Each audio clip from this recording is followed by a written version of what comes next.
托尼基甲叙利亚的地震哦，初六就满一冬咯。托尼基罹难者的家属总上街头抗议政府救灾无步是真无能。叙利亚有路无厝的民众嘛，因为无钱通登起厝哦，也毋过当地政府因为受到国际制裁，经济嘛无好，是自身难保。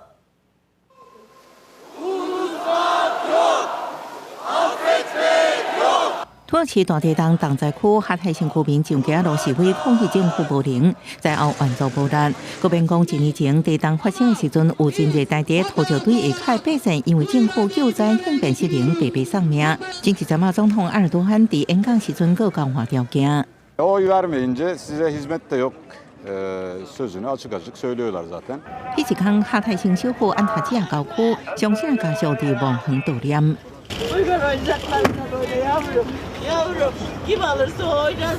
政府当局也办纪念活动，不过罹难者家属无要接受超过1万人酒迷追悼活动。讲到政府官员大家出来用喜声要求落台，不过一纸1万爱过。哈泰城在区狗啊黄金大片部飞，迄时阵为土石堆下卡弄出来，捡回来一条命，即嘛有新厝有新主人。 叙利亚1年前为土石堆下卡救出来时阵，在大国家妈妈联做会查某婴仔阿芙拉受国际社会关心，伊即马甲养爸也就是高张一个伙仔斗阵生活。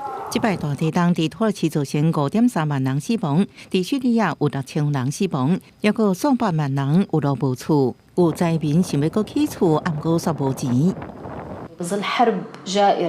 叙利亚基础设施、食品、医疗拢爱靠俄罗斯、伊朗甲真侪阿拉伯国家大量提供援助。不过政府依然长期伫个国际制裁甲经济动乱之下，勉强的支持。公司新闻黄文玲报道。